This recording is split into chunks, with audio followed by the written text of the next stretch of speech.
Bienvenue sur la chaîne de podcast criminel. Dans cette vidéo, l'histoire de Karl R., babysitter dans le 94 qui s'est présenté le 3 novembre 2023. Ivre, il a déclaré avoir tué un enfant dont il avait la garde. Voici ce récit complètement glaçant. N'hésitez pas à vous abonner à la chaîne et je vous souhaite une bonne audition. Bienvenue dans l'univers complexe et troublant de Karl R., une histoire en apparence parfaite qui dissimule des horreurs inimaginables.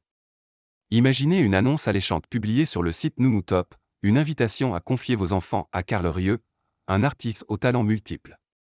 Compositeur, pianiste, peintre et écrivain, Karl se présente comme l'incarnation de la nounou idéale. Les parents sont charmés par son charisme, son humour et son aura artistique, sans se douter que derrière cette façade se cache une réalité sinistre et terrifiante. Abandonné très jeune par une mère qu'il qualifie de cinglée, Karl grandit élevé par son père, une figure à laquelle il voue une vénération profonde. Doté d'une intelligence exceptionnelle, il excelle à l'école et démontre des talents artistiques précoces. Cependant, son isolement émotionnel, résultat de l'absence de tendresse maternelle, le pousse à se réfugier dans l'art. Le piano et la peinture deviennent sa seule famille après un nouveau coup dur, la mort brutale de son père, employé dans un hôtel, emporté par un cancer foudroyant. Du jour au lendemain, Karl se retrouve seul et livré à lui-même. Plus que jamais, la peinture et le piano sont ses seuls compagnons. En 2017, il emménage à Thiers, dans un 2 pièces en rez-de-jardin de la rue Gustave-Léveillé.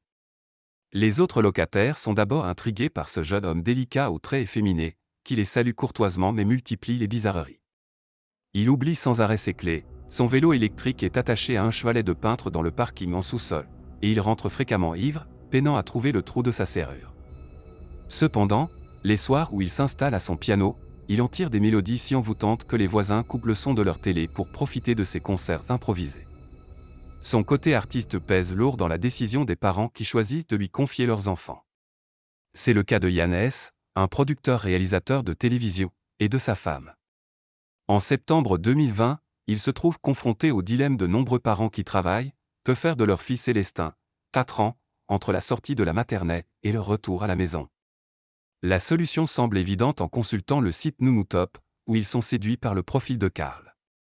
L'affaire est vite conclue, et désormais, chaque soir de la semaine, Karl va chercher Célestin à la sortie de l'école et le ramène au domicile familial, rue Vercingétorix, à Vitry-sur-Seine. Une relation de confiance se tisse entre le garçon et sa drôle de nounou. À la rentrée de 2023, en septembre dernier, Karl s'occupe toujours de Célestin, désormais âgé de 7 ans. Cependant, si Yannès décidait de se rendre à Thiers pour voir comment vit la perle rare, il serait confronté à un contraste saisissant entre l'apparence soignée de Karl et l'état déplorable de son appartement. Dès que l'on franchit la porte, une odeur fétide assaille l'essence. Les 2 pièces sont jonchées de vêtements jetés en boule, de canettes de bière vides et de détritus en tout genre. Seule note civilisée, le piano sous 3 sabres japonais accrochés au mur et une vingtaine de toiles peintes par le maître des lieux. Plus inquiétant encore, un grand placard fermant à clé dans un coin, avec à l'intérieur une chaise. Un cachot énigmatique, dont la fonction reste mystérieuse.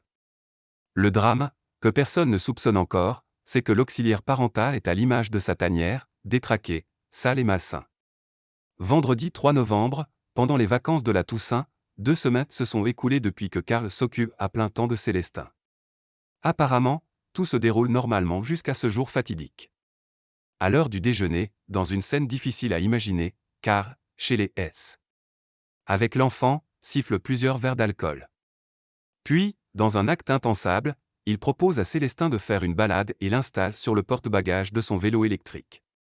Il est 17h45, bien plus tard, lorsque le jeune homme se présente seul, agité et totalement ivre, à l'accueil du commissariat de Choisy-le-Roi, à 5 km de là.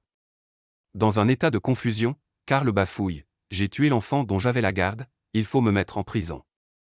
Le policier de permanence est stupéfait. Au début, Karl semble surtout relever de la cellule de dégrisement, mais il insiste « Je l'ai tué.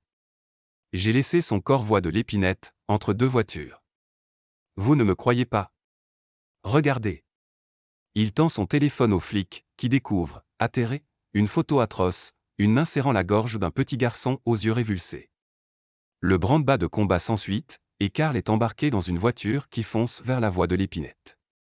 Sur place, un véhicule des pompiers et une ambulance du SAMU sont déjà présents, alertés par des riverains ayant découvert le garçon étendu sur la chaussée.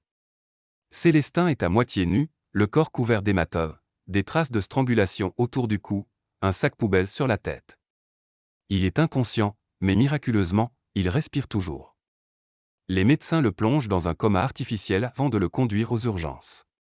Au même moment, la mère du petit garçon appelle, affolée, le commissariat. En rentrant du travail, elle a trouvé sa maison vide. Après un bref passage en cellule de dégrisement, Karl Rieu est placé en garde à vue et avoue tout. Il avait bu, et dans un accès de délire, alors qu'il circulait à vélo, il s'est jeté sur Célestin, l'a étranglé, et l'a abandonné inconscient, voix de l'Épinette. Il prétend ne se souvenir de rien, parle d'un trou noir et reste étrangement muet lorsque les enquêteurs lui demandent pourquoi le petit, quand on l'a secouru, n'avait qu'un caleçon sur lui. L'affaire, inexplicable et totalement folle, soulève des questions. L'enquête révèle des fichiers pédopornographiques sur l'ordinateur de Karl. De plus, il avait été impliqué dans une affaire d'agression sexuelle en 2022, placée sans suite après l'intervention de la famille de la victime. Aujourd'hui, à la lumière des événements, le dossier semble avoir été classé trop vite. Karl Rieu, homosexuel et pédophile refoulé, aurait-il réussi jusqu'ici à contenir ses pulsions?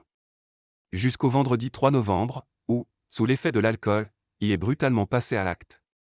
Confronté à la résistance du petit Célestin, aurait-il décidé de l'étrangler pour l'empêcher de le dénoncer à ses parents? Karl Rieu, bien que présumé innocent, a été mis en examen pour tentative de meurtre sur mineur et écroué. Aux dernières nouvelles, l'état de Célestin, plongé dans le coma, reste stable mais préoccupant. Nul ne peut dire encore s'il s'en sortira sans séquelles. Cette histoire fascinante, oscillant entre le Dr Jekyll et Mr Hyde, soulève des questions dérangeantes sur les apparences, la confiance aveugle et les côtés sombres cachés derrière le masque de l'artiste parfait. Une plongée inquiétante dans les abysses de la psyché humaine, où l'art et la folie s'entremêlent de manière choquante, laissant derrière une famille traumatisée et une communauté secouée par l'horreur de l'impensable.